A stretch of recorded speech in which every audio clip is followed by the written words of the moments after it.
ইরানে ইসরায়েলি হামলা ও ফিলিস্তিনে গণহত্যার প্রতিবাদে রাজধানীতে বিক্ষোভ সমাবেশ করেছেন ধর্মপ্রাণ মুসল্লি ও বেশ কয়েকটি ইসলামী সংগঠন।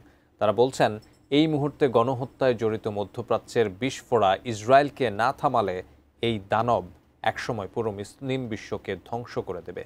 সাব্বির আহমেদ জানাচ্ছেন বিস্তারিত।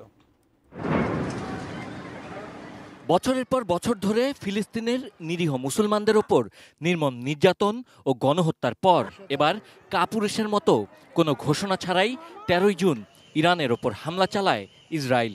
এতে ইরানের পরমাণু বিজ্ঞানী, সামরিক বাহিনীর ঊর্ধ্বতন কর্মকর্তা সহ ২২৪ জন নিহত হয়েছেন। কিন্তু ঘুরে দাঁড়িয়েছে ইরান। পাল্টা হামলায় লণ্ডভণ্ড করেছে ইসরায়েলি দম্ভ ও নিরাপত্তা বলয়।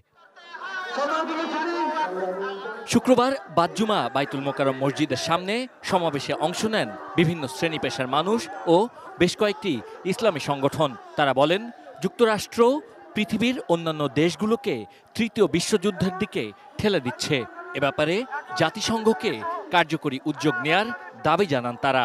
যদি ইসরায়েলকে আক্রমণকে প্রতিহত করা না যায়, তাহলে আপনারা আরব বিশ্বের কেউ থাকতে পারবেন না। আমরা জাতিসংঘকে বলবো, আজকে যে সভা আহ্বান করা হয়েছে, ইসরায়েলের বিরুদ্ধে কার্যকর পদক্ষেপ গ্রহণের সিদ্ধান্ত গ্রহণ করুন। সব মশার বিরুদ্ধে সুরক্ষা দিতে এলো বসুন্ধরা এক্সট্রিম অ্যারোসল, মশার বিরুদ্ধে এক্সট্রিম সুরক্ষা। ইসরায়েলি হামলা ও গণহত্যার প্রতিবাদে বাদ-জুমা ঢাকা বিশ্ববিদ্যালয়ে একটি মিছিল বের হয়। মিছিলে বিশ্ববিদ্যালয়ের শিক্ষার্থী, শিক্ষক সহ সাধারণ মানুষ অংশ নেন।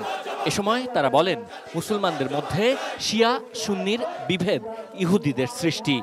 এ বিভেদ ভুলে সবাইকে ঐক্যবদ্ধ হওয়ার আহ্বান জানান তারা।